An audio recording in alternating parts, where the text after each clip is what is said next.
Cuando el general Yoshijiro Umezu abrió aquel informe secreto en la penumbra de su despacho, jamás imaginó que las primeras líneas harían temblar hasta la última fibra de su disciplina militar, porque allí, descritas con una frialdad casi clínica, aparecían instrucciones para un tipo de ataque capaz de convertir la guerra en un escenario tan oscuro que ni los estrategas más atrevidos de Tokio habían querido contemplarlo.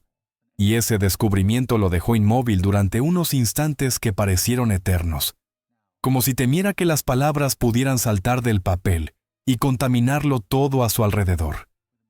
Sin embargo, a medida que avanzaba entre los párrafos cada vez más inquietantes, fue comprendiendo que la Marina Imperial había cruzado una frontera moral al proponer una operación tan arriesgada como desesperada, basada en submarinos gigantescos que aún no existían por completo. Aviones creados exclusivamente para una misión suicida y un tipo de arma capaz de borrar ciudades enteras sin necesidad de fuego ni explosiones visibles. Todo esto parecía una fantasía delirante propia de un laboratorio clandestino. Pero la presencia de un nombre conocido, escrito con la meticulosa caligrafía de los archivistas de la Marina, lo obligó a inclinarse hacia adelante con un sobresalto que no logró disimular, porque descubrir que el teniente general Shiro Ishii, con sus métodos oscuros y su ambición científica sin límites, estaba implicado en este plan aterrador, significaba que la intención real de los autores era mucho más profunda y peligrosa de lo que cualquiera en el alto mando habría admitido en público. Umezu cerró los ojos durante un instante, consciente de que si permitía avanzar aquella idea, la guerra podía adquirir un rumbo irreversible y la reputación de Japón quedaría marcada para siempre, por una sombra que ni la victoria ni la derrota podrían borrar. Pero también sabía que el país estaba cercado, debilitado y sangrando, y que muchos en el gobierno buscaban desesperadamente cualquier posibilidad, por extrema que fuese, de cambiar el destino del conflicto antes de que fuera demasiado tarde para reaccionar. Sigue viendo el vídeo hasta el final y escribe en los comentarios qué opinas sobre este inicio tan revelador. Mientras Umezu intentaba ordenar sus pensamientos tras aquella lectura inquietante, las noticias que llegaban desde el frente solo añadían presión a su ya abrumado sentido del deber, porque cada día que pasaba, las fuerzas estadounidenses avanzaban con mayor velocidad por el Pacífico, recuperando islas que Japón había conquistado con enorme sacrificio y empujando a la Marina Imperial hacia una situación tan comprometida que muchos oficiales, incluso los más optimistas, empezaban a reconocer en privado que la guerra se estaba inclinando peligrosamente hacia un desenlace desfavorable. Los informes hablaban de una cadena de derrotas que había comenzado mucho tiempo atrás, cuando el ataque sorpresa contra Pearl Harbor había parecido anunciar una era de dominio japonés en las aguas del Pacífico, pero que con el tiempo se fue transformando en una lucha desigual contra un enemigo que poseía recursos casi ilimitados y una capacidad industrial que ni siquiera la más ferviente propaganda podía negar. Todo esto creaba el ambiente perfecto para que ciertos sectores del alto mando, agotados por la presión internacional y por la visión constante de barcos hundidos, pilotos caídos y ciudades devastadas por bombardeos cada vez más intensos, consideraran propuestas que en circunstancias normales habrían sido rechazadas por peligrosas, inmorales o directamente suicidas. Y fue precisamente en este clima de desesperación cuando la idea de un golpe directo contra territorio estadounidense empezó a germinar como una semilla venenosa que crecía alimentada por el resentimiento y el miedo a la derrota. El vicealmirante Hisaburo Osawa, cuya reputación como estratega visionario lo había colocado en posiciones clave dentro de la Marina, se convirtió en el principal defensor de esta iniciativa extrema, convencido de que solo un ataque impredecible y psicológicamente devastador podría frenar el avance estadounidense y obligar a Washington a reconsiderar sus planes de cercar completamente a Japón. Para ello, Osawa necesitaba algo más que un arma poderosa o un submarino de largo alcance. Necesitaba un tipo de terror difícil de comprender, incluso para los experimentados oficiales de Tokio. Y por esa razón, decidió acudir a un hombre cuyo nombre inspiraba temor incluso entre los más endurecidos veteranos del ejército.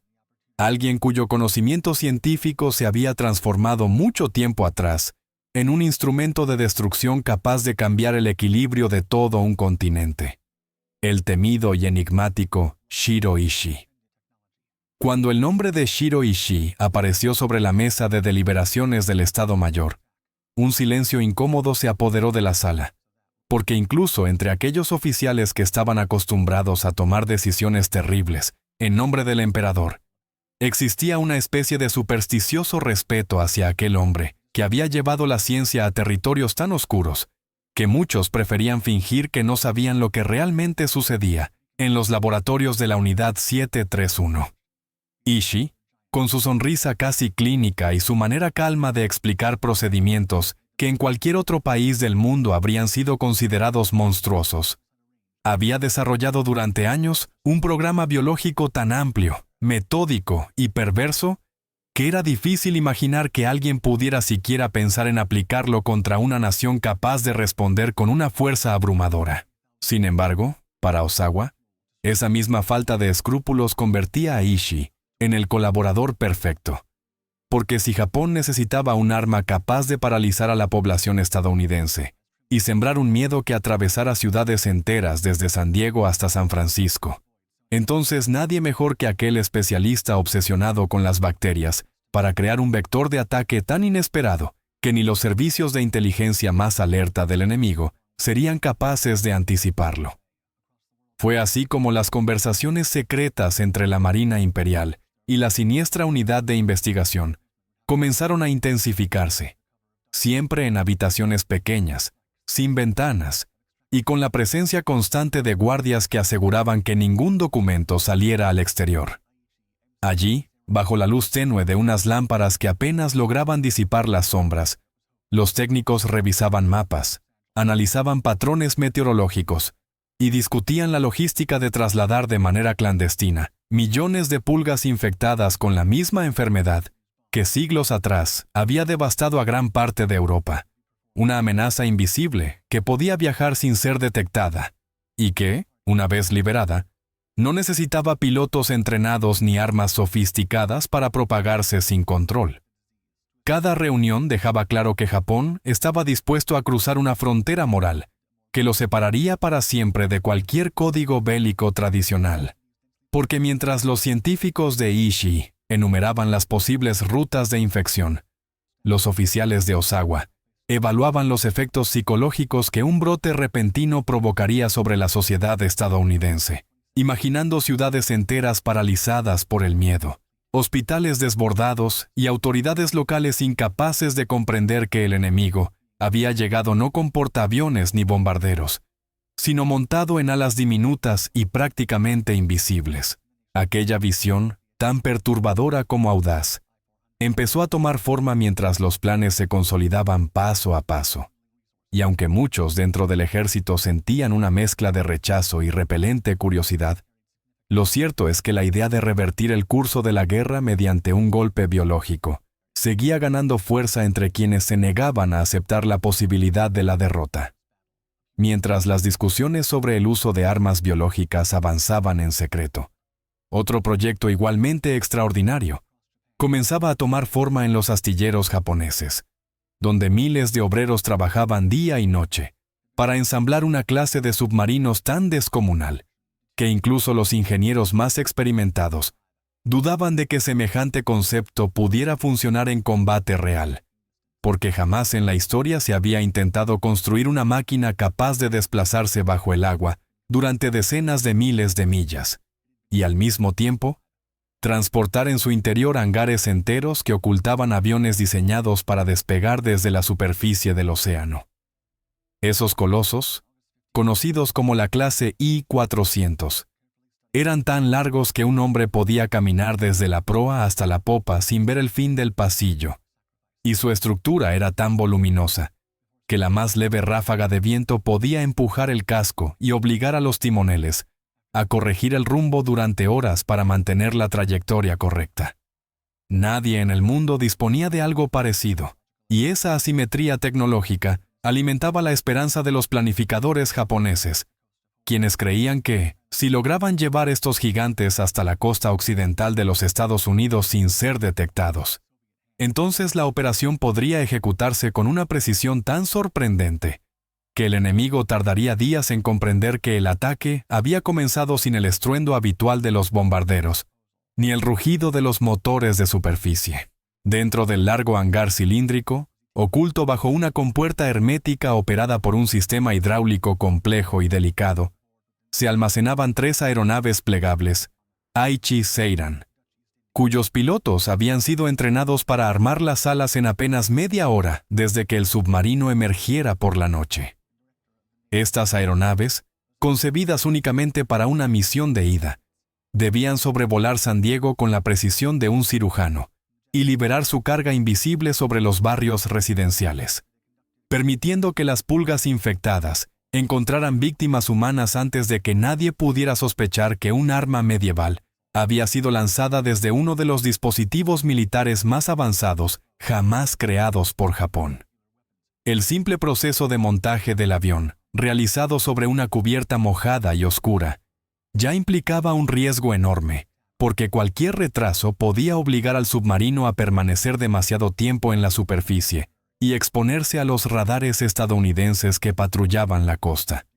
Pero los planificadores de Osawa aceptaban ese peligro como parte del precio inevitable para lograr un golpe que, según sus cálculos más optimistas, podía cambiar el destino de la guerra en cuestión de semanas. Mientras los submarinos avanzaban lentamente hacia su fase final de construcción, en los pasillos silenciosos del cuartel general imperial, comenzaba a gestarse una tensión que pocos oficiales se atrevían a mencionar en voz alta, porque la idea de convertir una guerra convencional en un conflicto marcado por enfermedades invisibles generaba un temor difícil de describir, incluso entre aquellos que habían jurado servir al emperador hasta el último aliento.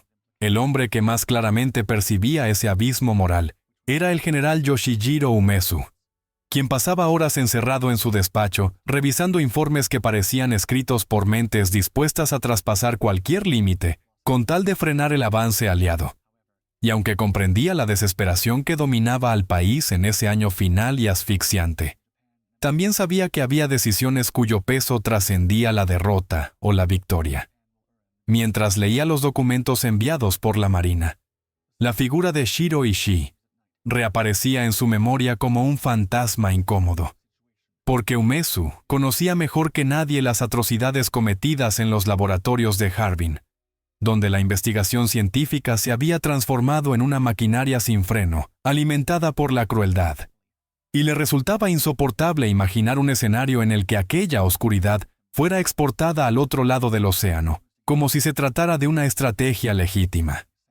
La Marina, en cambio, veía las cosas desde una perspectiva radicalmente distinta, ya que cada semana llegaban nuevos informes sobre la caída de ciudades japonesas reducidas a cenizas, y sobre la pérdida continua de buques que antes representaban la columna vertebral del imperio. En medio de ese panorama desesperado, los oficiales navales defendían la operación con un fervor casi religioso, convencidos de que un golpe inesperado sobre San Diego, Los Ángeles o San Francisco sembraría un pánico jamás visto en la población estadounidense y obligaría a sus líderes a detener la ofensiva. Para ellos, la cuestión no era moral sino matemática, porque argumentaban que la guerra ya había entrado en una fase total, donde las reglas tradicionales se habían vuelto inútiles, y afirmaban que si el enemigo podía destruir ciudades enteras con tormentas de fuego, entonces Japón tenía derecho a responder con cualquier herramienta disponible, incluso aquellas que se alejaban de los métodos convencionales del combate militar. Umezu escuchaba estos razonamientos durante largas reuniones, pero cada argumento reforzaba la convicción de que permitir semejante operación equivaldría a abrir la puerta a un conflicto que jamás podría controlarse. Porque una vez liberada una enfermedad de tal magnitud, nadie sería capaz de detener sus consecuencias ni de limitar los daños a un solo continente. Esa preocupación, profunda y casi filosófica, lo mantenía despierto por las noches, preguntándose si la historia recordaría a Japón como una nación que defendió su honor con valentía o como la que introdujo en el mundo un arma capaz de convertir cualquier ciudad en un escenario medieval plagado de muerte silenciosa. Cuando el reloj avanzó hacia la franja en que el sol comenzaba a teñir el horizonte con un resplandor tibio, el crucero resplandeciente seguía surcando el océano sin perder un ápice de su autoridad metálica. La escuadra que lo acompañaba lo observaba como si fuese un gigante antiguo que hubiese regresado para dictar nuevas reglas sobre la guerra naval. Cada chapa de acero emitía destellos que parecían burlarse de la destrucción que, tiempo atrás, había caído sobre el atolón de Bikini. El comandante Arnaud se mantenía en el puente, sin mover un músculo más de lo necesario. Era un hombre que desconfiaba de los silencios absolutos, porque había aprendido que, cuando el mar se callaba, era porque estaba esperando. Y esa mañana, el océano estaba tan quieto que parecía contener la respiración. A las primeras horas, cuando la luz permitió distinguir con claridad la superficie, la escolta detectó un leve temblor en la línea del agua. Era una vibración muy fina, como si algo distante rasgara la piel del mar. El operador de sonar, un joven con manos temblorosas, levantó la cabeza y anunció que el eco no coincidía con ningún patrón conocido. El comandante Arnaud giró apenas la mirada hacia el panel, sin parpadear. «Describa la firma», ordenó. El operador tragó saliva. Hubo una pausa breve, cargada. Luego respondió que parecía un casco grande, pero no se comportaba como un buque ordinario. No avanzaba con continuidad. Su eco surgía, desaparecía y volvía a aparecer más cerca, como si algo enorme se desplazara a saltos bajo la superficie. La cubierta del crucero se tensó. Los marineros, acostumbrados a lidiar con tormentas y fragatas hostiles, intercambiaron miradas inquietas. Nadie quería admitirlo en voz alta, pero todos lo sentían. Aquel eco tenía algo imposible. El comandante no mostró emoción. «Altura de vigilancia máxima», ordenó. «Mantengan velocidad constante y preparen los sistemas principales, sin activar, solo listos». Las órdenes se transmitieron por toda la nave como una corriente eléctrica. Las enormes torretas se movieron con lentitud medida. Los sensores se ajustaron. Las emisiones del reactor nuclear se estabilizaron en un tono grave, profundo, como si el corazón del barco respondiera al peligro. Pasaron minutos que parecieron horas. De pronto, el eco volvió a surgir. Esta vez, más cerca, demasiado cerca. Y su perfil era tan grande que, durante un instante que heló la sangre de la tripulación, pareció que otro coloso de acero emergía desde el fondo. Pero no emergió, no rompió la superficie. Simplemente permaneció allí, bajo el crucero, inmenso, silencioso, como si estuviera observándolo desde las profundidades. El operador de sonar murmuró una frase que casi nadie escuchó. Eso no puede ser real». El comandante Arnaud frunció el ceño, pero no respondió. Él tampoco encontraba una explicación lógica, y sin embargo, el eco seguía allí, inmóvil, perfecto, esperando. El silencio en el puente se volvió tan denso que los marineros casi podían sentirlo rozarles la piel. El eco gigantesco, oculto bajo la superficie, se negaba a desaparecer. Permanecía allí, justo debajo del crucero, como si fuese una sombra colosal adherida al casco. El comandante Arnaud se inclinó sobre la pantalla del sonar, observó la forma difusa, la curvatura exagerada, la longitud que desafiaba todo registro civil o militar conocido. No podía ser un submarino, no podía ser un pecio, no podía ser nada que la lógica aceptara. «Mantengan rumbo», ordenó, «sin variaciones. Ninguna maniobra brusca». La tripulación obedeció, pero la tensión crecía. A los pocos minutos, la vibración comenzó, primero ligera, casi imperceptible, luego más intensa. El acero del barco emitió un gemido leve, como si la estructura respondiera a una presión externa. Los hombres en la sala de máquinas reportaron un temblor no identificado en la parte baja del casco. Es como si algo pasara justo por debajo. informó el jefe de ingeniería con voz tensa. El comandante no respondió de inmediato. Escuchó, sintió, analizó. Y entonces, todo el navío se estremeció con una sacudida profunda, larga, que recorrió la quilla de proa a popa como una ola subterránea. Pero no hubo impacto, no hubo explosión, no hubo daño. Era como si una corriente gigantesca hubiera atravesado el océano desde las profundidades, tan fuerte que incluso el coloso nuclear la sintió. Y sin embargo, las aguas permanecían quietas, lisas como un espejo. El eco desapareció. Se desvaneció en un segundo, como si nunca hubiese existido. Los operadores revisaron los instrumentos, ajustaron frecuencias, reiniciaron sistemas. Nada. El mar estaba vacío. El oficial de comunicaciones murmuró que tal vez se trataba de un fallo técnico. El operador de sonar negó con un gesto rápido. Lo vi con claridad, dijo. Era enorme. Y se movía. El comandante Arnaud metió las manos en los bolsillos de su abrigo, endureciendo la mirada. Sabía que aquella explicación no iba a ser suficiente. Su instinto, pulido tras décadas de servicio, le gritaba que lo ocurrido no era un simple error. El mar había guardado el secreto. Pero el crucero también.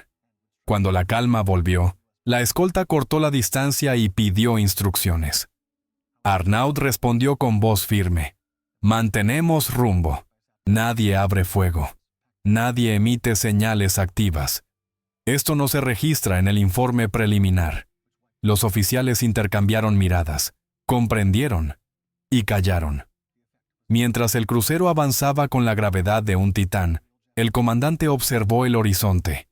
Sentía que aquello, fuera lo que fuera, no había terminado, que algo en el fondo del océano había despertado, y que, tarde o temprano, volvería a aparecer. El amanecer encontró al crucero nuclear avanzando con una cautela casi antinatural, como si cada metro de océano pudiera ocultar un nuevo misterio. El comandante Arnaud no había dormido ni un minuto, y su rostro reflejaba la mezcla de inquietud y obsesión que lo dominaba desde que aquella presencia colosal cruzó bajo la quilla. La escolta mantenía distancia prudente, consciente de que el silencio era ahora su mejor protección, mientras los operadores seguían revisando cada lectura con un cuidado extremo. De pronto, el sonar captó un patrón débil, casi una respiración lejana, un pulso que parecía surgir desde una profundidad imposible de medir. No era un eco normal, era rítmico, constante, como si no respondiera a una estructura física, sino a algo vivo o a un mecanismo desconocido cuyo tamaño superaba cualquier registro. Arnaud ordenó disminuir un punto de velocidad, intentando escuchar mejor ese latido que parecía marcar un mensaje oculto desde el abismo. El pulso submarino se hizo más claro cuando el crucero redujo velocidad, como si la disminución del movimiento permitiera al océano revelar aquello que había estado ocultando. Los operadores ajustaron frecuencias y comenzaron a distinguir un patrón que no correspondía a ruido geológico ni a maquinaria conocida. Era demasiado regular, demasiado preciso, casi como un código repetido desde una profundidad donde ningún ser humano había puesto un pie. El comandante Arnaud, con el ceño fruncido, comprendió que no se trataba de un simple fenómeno natural. Ordenó activar discretamente los hidrófonos pasivos de reserva. Y fue entonces cuando escucharon algo nuevo. Un eco prolongado que mostraba una estructura curva, inmensa, que se movía de modo circular, como si rodeara al crucero en un perímetro amplio. La escolta reportó el mismo patrón unos segundos después. Aquello no era casual. Algo en el fondo estaba reaccionando a su presencia, estudiándolos, midiéndolos o quizá esperando. El comandante Arnaud permaneció inmóvil, observando la línea del horizonte, mientras el eco del coloso submarino parecía susurrarle secretos que no debía comprender. Cada metro recorrido por el crucero parecía acercarlo a un descubrimiento que podía cambiar para siempre la forma de entender la guerra y la fuerza humana frente a lo desconocido.